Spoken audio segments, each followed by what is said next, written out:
In the quiet, wooded community of Lansdowne Station in northeastern Nova Scotia, a chilling mystery gripped the province on May 2nd, 2025, when 6-year-old Lilly Sullivan and her 4-year-old brother Jack vanished from their rural home, leaving behind very bizarre details. So as the search enters its 5th day, online sleuths on TikTok found an interview with the children's stepfather, Andrew Martel Peculiar. You know, they took their boots.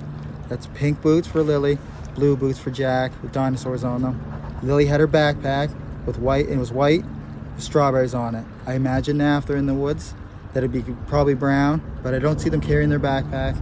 I don't see them keeping a pull-up one for that long after it got soaked from the very first day. We only found the 2 boot tracks outside of the house. Whereabouts? Right beside the house, probably 10 feet away from the backyard. In the backyard, okay. Nothing new other than the helicopters are still in the air. And they had dogs. They took around the dogs today, and as of last night, they had 8 more drones going on with infrared. I urge the public to come out if you have anything, come out as fast as possible and get it to any detachment or any police service that you have available to get to talk to. And Jack just absolutely loves bugs, dinosaurs, anything like that. But Lilly loves girly things, but she also loves doing everything with Jack, bugs. They're like best friends, not just brother and sister. So sleuths on TikTok pointed out how the stepfather spoke of Lilly and Jack in the past tense, as if they were already gone. For example, he said, quote, Lilly had their backpack and Jack loved bugs. Other sleuths pointed out how he described Lilly's strawberry backpack as brown or dirty, which they found was kind of weird to point out. I guess almost foreshadowing how she may be found. And sleuths found it peculiar how he knew particular details about what they were wearing. For example, Jack's blue dinosaur boots, despite claiming he never saw them that morning. These points sparked heated social media debates. I mean, it could be argued that he knew what boots Jack had on because the boots were missing from the home. A CBC News report later quoted Martel saying the children were home from Salt Springs Elementary on Friday, May 2nd, because Lilly, quote, had a cough, end quote. And then this reporter goes on to clarify that neither children attended school the entire week of April 28th to May 2nd. Lilly and Jack are awesome kids, very, very kind. They'll talk to anyone. They want to go with anyone.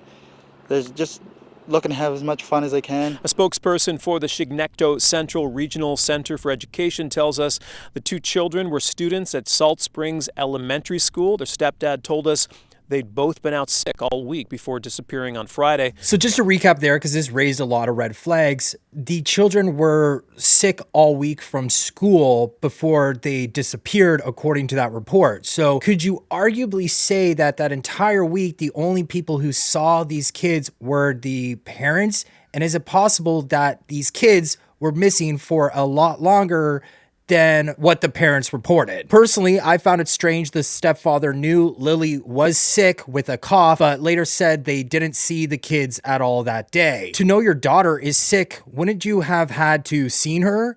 So those sort of small details really trip me up. And just to clarify, the stepfather, Martel, and the children's mother, Maleha Brooks Murray, said they did not see Lilly and Jack that morning, but heard them moving in the house. So the children's mother, Brooks Murray, told CTV she heard them playing in the next room before drifting back to sleep, insisting her kids, who never wander outside alone, were safely indoors. Yet these 2 slipped out through a virtually silent sliding back door, which the parents say they can't hear when opened, slipping on Jack's dinosaur boots, which Martel said were missing from the front door. What happened was we woke up, I heard them playing in the next room beside us, and I was drifting in and out of sleep. And they're not the type of kids we tell them not to go outside on their own. We always make sure that we're out there with them, watching them.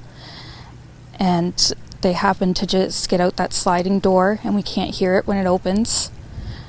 And they were outside playing, but we weren't aware of it at the time. And the next thing we knew, it was quiet. And we get up, and I tell him, my partner, Daniel, I tell him, "Do you hear the kids?" And he says, "No." And we get up instantly. We're looking outside. We're looking everywhere, yelling for them. And I instantly just call 911. I just had the instinct I needed to call. They're both really go-lucky children. They're so sweet. They talk to anyone. They'll talk your ear off. They will speak to anyone in a store. Everyone. They're just extremely sweet kids. I appreciate the huge search effort going on right now.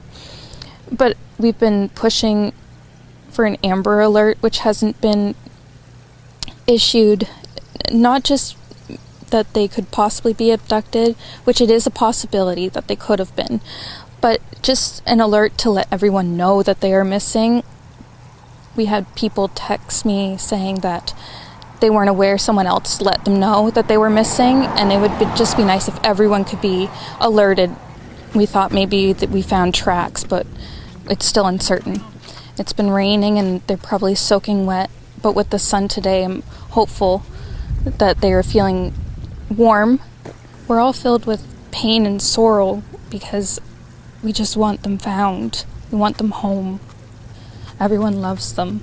They are definitely verbal, and they do have possible autism, but it's not extreme autism. It's just they have issues with school, and they don't catch up with the other kids. I just want to remain hopeful.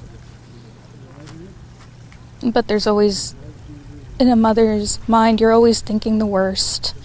Last night was one of the worst nights because I didn't have them in their beds. So something I just want to point out here is that it seems that both parents are trying to push this abduction theory and stressing that their kids are just very nice kids that will talk to any stranger, kind of painting them out that, they did talk to the wrong stranger and were abducted. I just kind of get the sense that they're both pushing that theory. Also, something that people are pointing out in both of the parents' interviews is that there appears to be no tears here. So I don't know how I would react in this situation, but a lot of people are saying that they would be a lot more hysterical than how she is acting. Despite Brooks Murray's plea for an Amber Alert, shouting, "I want my babies home" on social media, the RCMP did not issue one, as they believe Lilly and Jack wandered off into the dense Pictou County woods, not abducted, a stance echoed across reports since no evidence suggests foul play. And I kind of took that ominously, like there's no evidence of foul play, so could the parents require a closer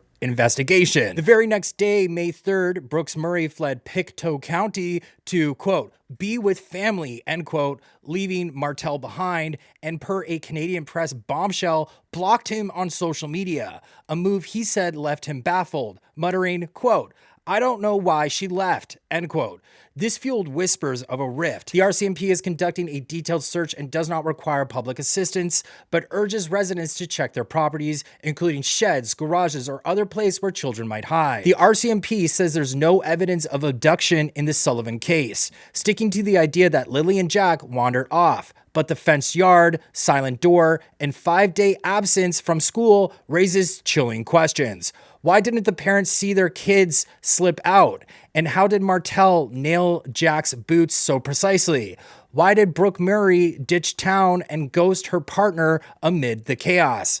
As the search enters its 5th day with no backpack, no boots, just a ghostly footprint, Pictou County holds its breath, wondering if the truth is lost in the woods or hidden in plain sight.